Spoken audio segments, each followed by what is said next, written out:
Hello, and welcome to episode 5 of the On Track, Off Track podcast. I'm Jared Colow, And I'm Victor Oporto-Gola. and as you can see here today, I am going to be recording from inside Prospect Park in Brooklyn. I recently got a new job that has had me move into New York City, so I'm looking for apartments. Still don't quite have a good space for recording, so we are out here in the wild today. How are you doing today, Victor? I'm doing well. I don't think as stressed as you are at the moment, but I'm, I'm doing pretty well. Yeah, absolutely. Um, just a heads up for anyone listening. Like I said, I'm outside today. I'm on a park bench, so you may hear some cars, some people. Try our best to make it work. But either way, we've got a really exciting episode coming this week. We're going to be talking about the Barcelona GP that just happened. We're going to be talking about the newest Bugatti that was just released. And then we're going to be doing for our draft segment a draft of cars in the plus $2 million range in inspiration from the Bugatti. But as usual, we're going to start with our on-track section. So, in terms of on-track this week, we had another pretty exciting race. Not quite exciting in the same way that the Canadian GP was with all of the wheel-to-wheel action, but instead exciting based more on team strategy, tire strategy, and still having potential fight for the lead, even if it wasn't on track, a strategic fight for the lead between McLaren and Red Bull. Give me your initial reactions from this race. Like you said, it was pretty exciting. Straight from the get-go, you see Lando trying to cut off Max, and then George Russell taking the opportunity to go past both of them and getting 2 points and getting to P1. So you knew from the beginning it was going to be a great race. And although there wasn't too much racing on track, like you said, to get to P1, there was a lot more behind there between P2, P3, P4, even up to P5. Being a Tifosi, Ferrari didn't do too well, which breaks my heart a little bit. But at the same time, it was exciting in other ways. What do you think of the race? Yeah, I felt the same thing. Obviously, the beginning of the race was really exciting when Russell took that lead from fourth on the grid all the way to first by utilizing the slipstreams and kind of capitalizing on Norris pushing Max off into the grass on the initial launch. Um, there was also some exciting passing soon after that between Max and Russell. Max really took advantage of the early benefit on those tires to get the pass done really early in the race and establish track position, which ultimately was the difference between winning and losing. You have to feel for Lando having really had the opportunity to win this race if he had nailed that launch and that race start, but he didn't at the best second stage of his launch, had a little bit of wheel spin, tried to compensate by closing off Max, which opened the door then to put Russell onto the racing line and jump them both. Um, I don't know how much he could have done to prevent a situation like that. I think there's a world where he doesn't lose the place to Max, but still loses the place to Russell. I think there's a world where he loses the place to Max and doesn't lose the place to Russell. I think there wasn't really a perfect situation for him there, but nevertheless, you could feel the disappointment at the end of the race because Norris knew that if he had nailed that start, he would have had the opportunity to win. Yeah, it's weird. It comes down to literally the launch of the race. So if it wasn't for that, I'm sure he would have stayed ahead, but there's nothing else he could have done except try to block off Max. And I mean, that left him vulnerable, but what could he do, right? Another thing I want to talk about is, the Ferrari, let's say, inter-team battle between Leclerc and Sainz overtaking Leclerc I'm not sure if there was contact. Leclerc says there was. He says there was damage, and I'm not sure if there was, but either Hmm. way, it wasn't good to see. And that dropped them both back. Let's say Leclerc was definitely faster throughout the day, but I mean, Sainz had the opportunity and he took it. I'm glad it wasn't just like an Ocon situation, but but Yeah. it made for a little bit more excitement in the race. And then as the race progressed, it was all came down to tire strategies. Um, Norris decided to stay out and try to overcut everyone, and it didn't really work out for him. But it was worth a gamble, I would say. So, Yeah. And and then uh, also between and Hamilton, there was also a collision, let's say a minor one, but nobody ended up retiring from the race, so that's good. yeah. And regarding that Ferrari situation, there was also Sainz's pass on Leclerc with questionable on whether or not he completed the pass off track and whether or not he should have had to give that place back. But he went through the official exit road just at max speed, so they deemed it unnecessary to give him a penalty. Um, I think it was interesting. The FIA this week were really, really relaxed with the no penalties thing. I mean, you had the contact in free practice that was no penalties, two sets of contact in free practice with no penalties. You had the signs off track with no penalties. So the FIA was maybe just on vacation this weekend, not really thinking about penalizing these drivers, which I thought was strange. I thought it was, yeah, I just thought it was strange. I mean, it doesn't really affect the race negatively for me. I still think it was a great race, and I don't think those penalties would have had a huge impact on the most exciting parts of the race. But nevertheless, it was a little bit weird. Yeah, Magnussen got a 5-second penalty for a false race start. So I think that was probably one of the only penalties that occurred throughout the race. Yeah. And also, there was no retirements. There was no safety cars. There was no virtual safety cars, and there wasn't even a yellow flag, even when Albon went off into the dirt halfway through the race. No yellow flags came out. So very interesting from that perspective as well. Um, Maybe the race would have been shaken up a little bit if there had been some sort of a safety car or some sort of an incident. This is the second year in a row, actually, that Barcelona had all 20 cars finish the race with no safety cars, no virtual safety cars. So I guess that speaks more to the track than anything else. Um, I'm curious to hear. Barcelona is an interesting track. I can't say it's the best track, but oftentimes we do get some of these uh, good moments of side by side racing, at least once during the race. Um, but they're getting rid of this Barcelona track. They're going to be replacing it with the Madrid street circuit. Do you have any opinions on the future of this track and leaving Barcelona street circuit or leaving the Barcelona permanent circuit rather for the Madrid street circuit? Yeah, I'm not a big fan of that, to be honest. Barcelona in the past has been where they use for testing.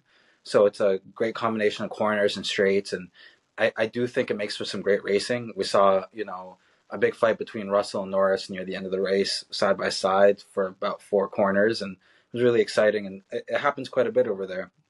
And the fact that they're going to make it another street circuit, we have enough of them already. They've added a bunch from the States. They've added, they just keep adding them. And I don't think it makes for better racing, but it might be a better spectacle for for Formula One and Formula One management to get tickets. But other than that, I don't see as a Formula One fan why you would want that when there's perfectly good racetracks around the world designed and suited for racing. So Yeah. that's just And my opinion. you can see our opinions on this. We talk a little bit more about this in episode 2 after the Detroit GP with IndyCar. Um, and our opinion basically is that we understand that the organizers may be able to get more sponsorship if they have races in the middle of the city. It's easier with accommodations, stuff like that. What I will say is that the Barcelona circuit, the Circuit de Catalunya Barcelona, is not so far out of the city of Barcelona anyways. So it has a lot of the benefits that a typical street circuit would. There's a lot of good amenities at the facility. There's good transport, very easy public transit between the city of Barcelona and the track. Um, Barcelona itself is a very, very popular city for international business, a place with a lot of hotels, a lot of availability, a lot of sponsors. So I don't really understand the logic behind getting rid of the track, especially because the typical benefits of a street circuit that might lead organizers towards a street circuit rather than a permanent track don't really exist in the same way with Madrid versus Barcelona as compared to some of the other permanent to street circuit changes that have been made in the past. So I think that's pretty disappointing. I guess what we can hope is that when they make the Madrid street circuit, they take cues from Las Vegas in the track design and really try and utilize long straights and wide roads and things like that to make it so it is more of a spectacle when it comes to the passing and more of a competitive race. Um, yeah, I think that that's going to be what they need to do to make that race an exciting race and something that the fans really appreciate. My other point to make, just some quick call outs. First is going to be the Alpine team finally got both cars in the points this weekend, ninth and 10th. It looks like Alpine is maybe making some technical improvements to at least move themselves back up into that midfield. Of course, on the opposite end of that spectrum, you had RB, which looked really promising over the first few races of the season in terms of being able to pick up those ninth and tenths and maybe even a seventh or an eighth if the race, turns in the right direction for them. Both of them out of the points, running really deep out of the points for the majority of this race. Super uncompetitive. Um, so it's interesting to see the mid pack kind of shifting around a little bit. The Aston Martins look terrible. It's kind of crazy to think that last year, around this time, Aston Martin was looking like they might be the closest competitors to Max, and the closest competitors to Red Bull. And now they're getting beat by the Alpines, which were starting the season in last. What are your reactions to Alpine, Red Bull, and Aston Martin? Well, like you said, the Alpines did well during last race, which is great to see, especially a comeback. They had some terrible races and the whole situation with Ocon and everything. So it's good to see them finding the form again. Aston Martin, it was a shame. You know, you want to see the Spaniards in their home race do well, right? Alonso and Sainz, but I mean they didn't do that well, and especially Aston Martin with Alonso and Red Bull. I mean they're looking vulnerable. Max only won with a 2.3 second, gap ahead, and Norris was closing in pretty quick. So they're looking vulnerable. They're still on top right now, but not to the domination it was last season. So it's good to see. It makes for exciting racing. And I do want to shout out Lewis Hamilton for getting his first podium of the season.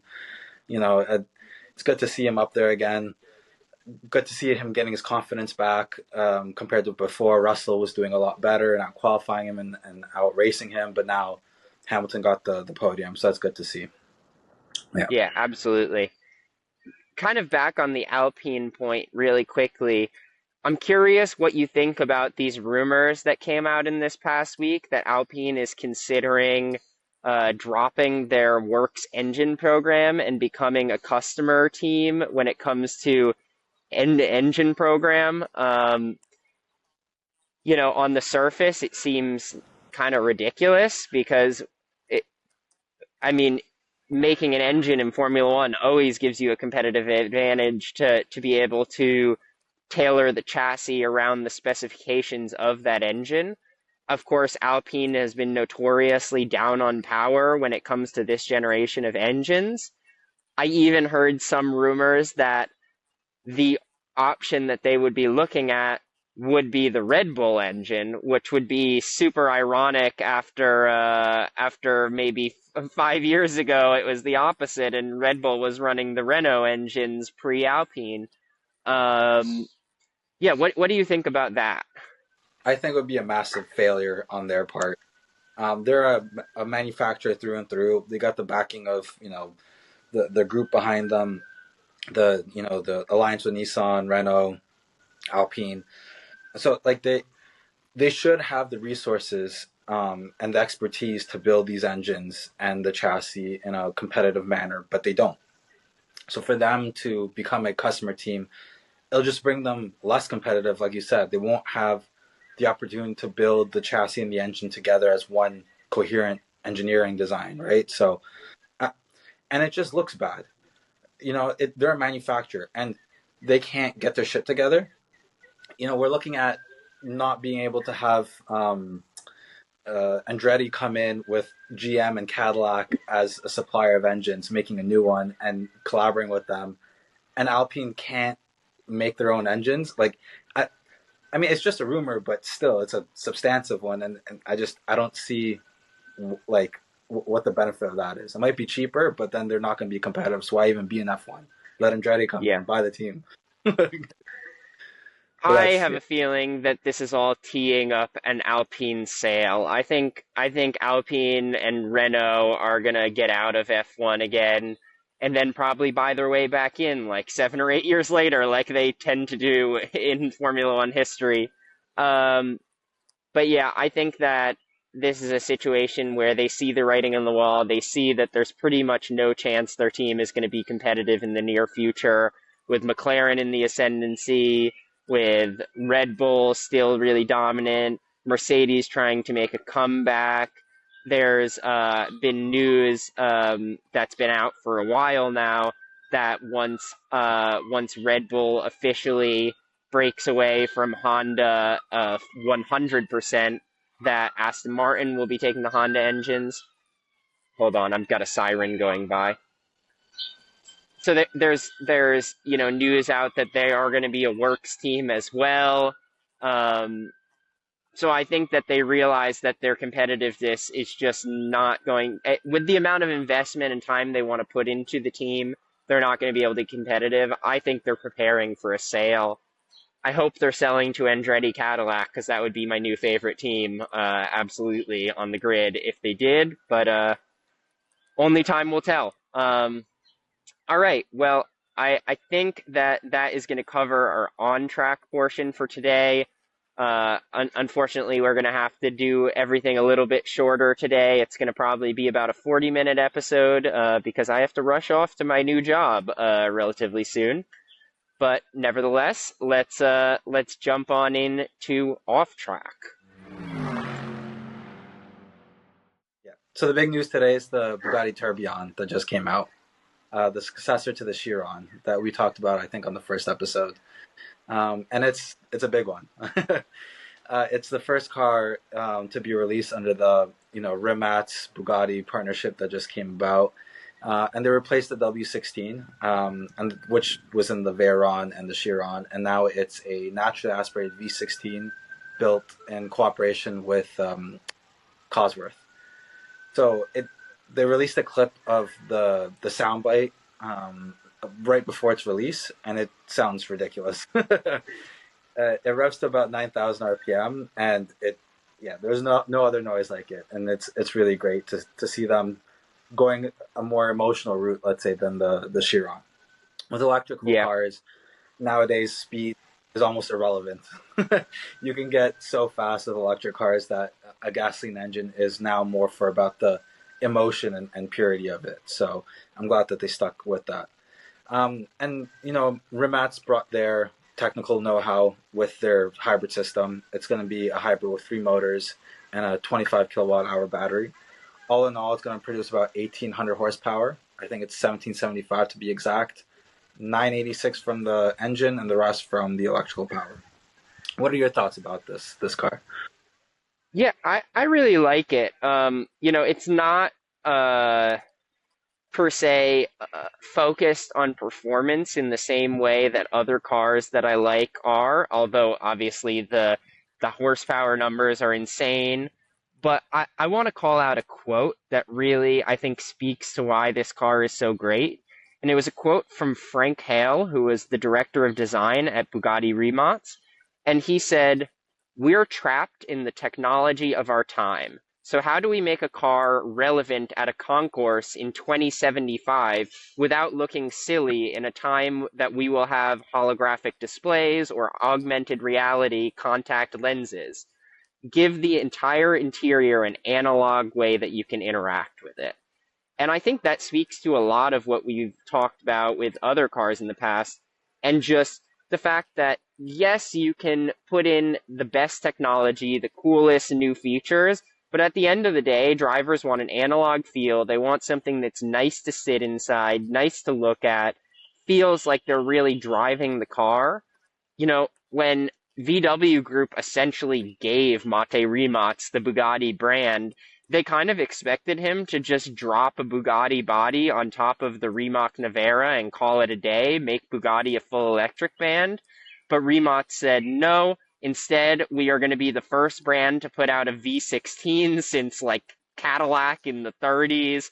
We're going to be, we're going to be making cars that are analog feel, because people that buy electric cars will buy the Rimac Nevera, and people that want an analog feel supercar with a big engine are going to buy a Bugatti. And I think that strategy is really, really smart, and it just shows that Mate Rimac really has a great feel for what the consumers want and what the industry needs, and not just following trends blindly like a lot of other companies are. No, I agree. And even if you look at the name Tourbillon, it's a very analog concept from watchmaking, right? It's actually a really cool concept where it's a mechanism that spins to counteract the force of gravity on the timepiece. So the gears and everything's they're keeping time accurately, but it also looks beautiful. You don't really need one nowadays on a watch, but they skeletonize it, and so you can see it and see-through case in a lot of the times, and it's beautiful. And people pay hundreds of thousands of dollars sometimes for these tourbillon watches. So when you look at the Bugatti Tourbillon, that's what they did. They made it very analog and see it.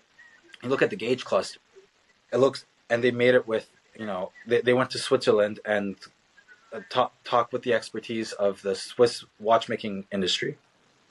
And you look at it and you see all the gears, you see how everything's moving, and it comes from the name Tourbillon, let's say, and that ethos follows through all the way, and everything's beautiful. You look at the steering wheel that turns around the gauge cluster. It doesn't the steering column and everything stays in the center, while the steering wheel actually moves around it, and it's a beautiful piece of technology. And then you look at it has a screen, but it pops in and out so you don't see it, and it's only used for when you need it. And they only had it for legislation purposes for rear view cameras and navigation and that type of stuff, but you don't see it most of the time. It comes out from the dash, so it's a very it's almost like a piece of jewelry, the car, and that's why I really enjoy it. And even the design ethos of the car in the exterior is just an evolution of the Chiron. They made it a lot more taut, it's shorter by quite a bit. It's longer, it's a little bit wider, and the wheelbase is slightly longer, not much. When you count a V16 that's going to be longer than W16, that's quite a bit of engineering. So I think they did a great job with the car. I'm excited to see reviews of it when journalists finally get their hands on it. But it's shaping up to be a car that I like more than the Chiron, let's say. Yeah, yeah, absolutely. And it's also worthy of noting that it's going to be lighter than the Chiron as well, which is great. Since they're adding electrical systems, it's still going to be a lighter car. Um, there are three electric motors, two at the front axle, one at the back axle. The rear electric motor is actually connected to the gearbox, which is behind the engine, similar to the Revuelto, which is, of course, within the VW Group ethos, just like Bugatti is. So I think that kind of is a bit of a hint for what's going to come with these brands and kind of the format that they're going to use to make these semi-hybrid supercars that still allow us to have super powerful engines. They're going to be building 250 of this car, and they're going to be releasing it to previous Bugatti owners, similar to how Ferrari manages their top end sales. So I think it's going to be really interesting. Can't wait to see one in person, as you said. Yeah, Um, let me just quickly yeah. run off some of its performance because they're still crazy. It's a Bugatti. So 0 to 100 kilometers an hour is in under 2 seconds. 0 to 200 is under 5 seconds, and 0 to 300 is less than 10 seconds. And with a top speed of 445 kilometers an hour or 277 miles per hour, which is still ridiculous numbers. It's still a Bugatti, so it's going to have crazy Hmm. numbers. But I'm glad that the whole point of the car wasn't just straight up numbers when, electric cars can probably do a lot more for a lot cheaper. But it's still a really, really fast car. Yep. Absolutely. Absolutely. So I know we probably could talk a lot about this car going in and talk a little bit more about the engineering, but we're going to move forward now to our draft section for today, which is essentially super expensive hypercars. It is what we're drafting today. Today. We're drafting cars. We put a $2 million on it. Originally, we came up with the idea of $3 million, but a lot of these cars, you get them for around 2.5 million. Then you start specking and stuff goes up. So we're gonna stick with cars over $2 million today, and we're gonna try to stick with cars that are relatively recent, whether it was is out right now or released within probably the last decade. So yeah, we're gonna jump right into that. Um, and I believe you have the first pick this week, Victor. So let me know what your Yes. first pick is going to be. So my first pick is coming from the man that I have a shirt on, Horatio Pagani. So the first car is the Pagani Zonda 760. The Zondas were built about 20 years ago, and Pagani still likes to release them every so often, even though they've released the Huayra and the Utopia since then. Someone comes with a big enough checkbook, they'll remake a new car for you. So my favorite has been the Zonda 760 LH, actually standing for Lewis Hamilton. It was a great car, great spec, purple, carbon, and it was a manual transmission with the 760 horsepower V12 from AMG. And that costed about $10.8 million last time it sold a few years back. So that would be my first pick. That is a really great first pick. I love that car. I believe it was actually crashed last year. So I think that car is probably back at Pagani right now getting rebuilt, if I had to guess. Very great pick. My first pick is also going to be one that hits close to home. It's going to be the Singer DLS. Obviously, anyone that knows my background, I did work at Singer for a couple months last year. It was a really amazing opportunity to see some of the most beautiful handmade cars and see the whole process, and I just fell in love with that car. It's probably, if I had to have one car for the rest of my life, I would probably make it a Singer DLS. Just built for true performance. Anyone that doesn't know, it's a Porsche 911 based off the 964 chassis, but it's almost has nothing in common with the stock 964 Porsche 911. It's a whole new beast and a really beautiful, fun car. I got to get a few rides in them when I was there, and it feels amazing. So that's going to be my first pick. Yeah, great pick. That Williams racing engine and that carbon fiber body make it a true, match made in heaven. So it's great. So my second car will be it's called the Aston Martin Victor. And it's a one-off made by Aston Martin, and they took a leftover 177 chassis and built it for a specific client, and I guess his name is Victor, just like mine. It's hard not to like a car named the same name as you, especially when it has a V12 and a manual transmission, and it looks like a thing of beauty. It's it's it almost looks like a Vantage from the 70s, almost like a muscle car with a suit on. It looks great. It has a great drivetrain and it has my name on it. So it's a combination I can't beat, really. Yeah, that's a super great pick. Um, My next pick is going to be back in the Ferrari stable. Usually have to give my shout outs to Ferrari. My next pick is going to be the Daytona SP3. I've seen two in person, one in LA and then one at Monterey Car Week. Both times it was around probably two, 3 dozen cars that would grab the attention of any car enthusiast, but it still stood out in the crowd, and that's how you know you've made an amazing car. I'm especially a fan of the rear end of that car, which I know some people love, some people hate, but I really love that super wide, like slotted rear end that it has. So that's why I picked it as my second choice. Yeah, I got to see a lot of them when I was at the factory in Maranello, and every time I saw one, it just took my breath away. They're beautiful cars, and I like the rear end. It's a great feature, but I really like the little things that come out from the eyelids, let's say, from the front lights. It was a great feature. So my third pick here is going to be the Koenigsegg Jesko. I personally like how the attack version looks with the big wing and front splitter, and it's one of those cars at the forefront of automotive technology. Has a lot of really cool things that no one's ever thought of, just like an onboard air tank built into the chassis to spool up the turbos. It Every time you hear one in a review or a video, it just sounds so angry. Although I like natural aspirated cars, this thing revs to the moon and back anyways, and it has so much power that it's just ridiculous. I think it's up there in the top three of cars currently being made right now. Yeah, I'm gonna stick on the same track as you and also pick a Koenigsegg as my third pick, and it's gonna be the Koenigsegg Gemera or Gamera.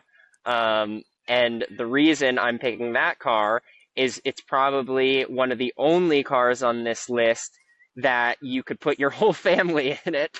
I mean, the fact that it's like a passenger car, but also a hypercar at the same time, I think is just uh, super unique, something that's really never been done. Um, Obviously, the technology in that car is insane. If you look at the efficiency of the engines, the efficiency of that car, it's something that's otherworldly. So that's why I picked it. Yeah, the packaging is crazy on that car. You can fit four people and all that. And it had a three-cylinder engine, the Tiny Friendly Giant, I believe it's called, with the free valve technology, and that's a really cool thing to have. But they also ended up having the V8 as an option for its buyers because people were asking for it. So I think you get the option of that, which is cool. My last car will be the Bugatti Chiron, the Super Sport specifically.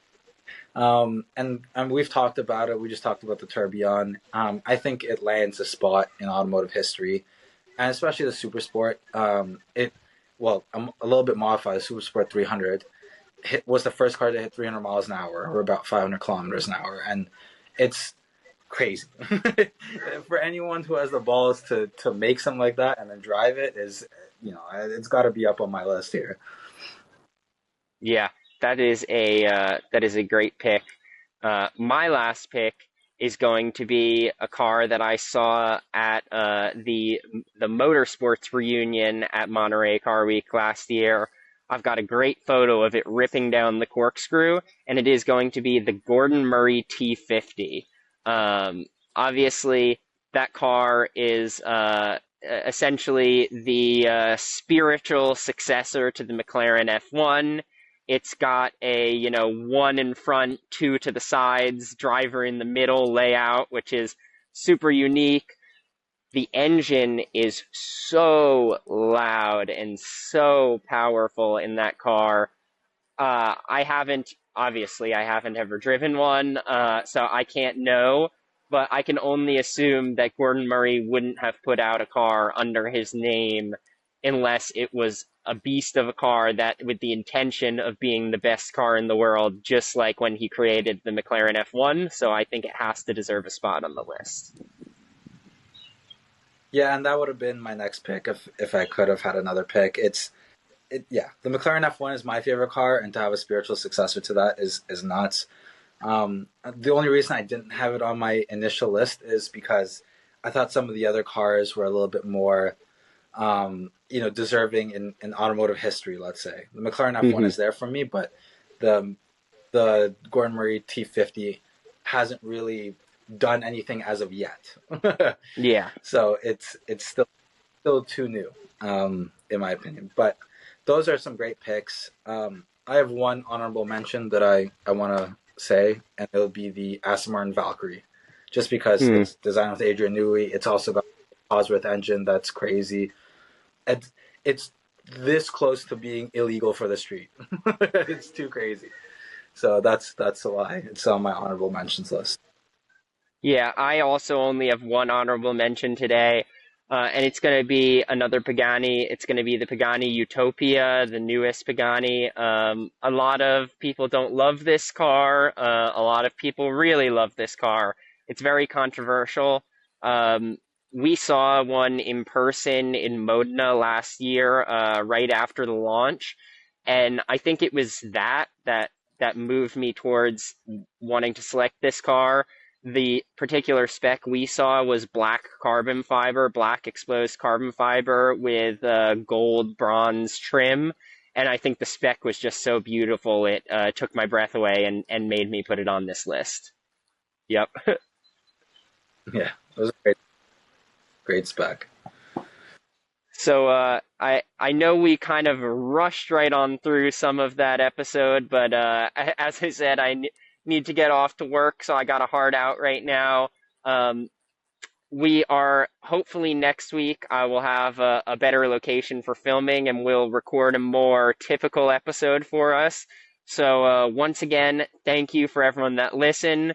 Thank you for everyone that is putting up with the video being all shaky because I got my laptop sitting on my lap here and I'm out in the great outdoors. Yeah, thank you, everyone. Give us your final thoughts, Victor.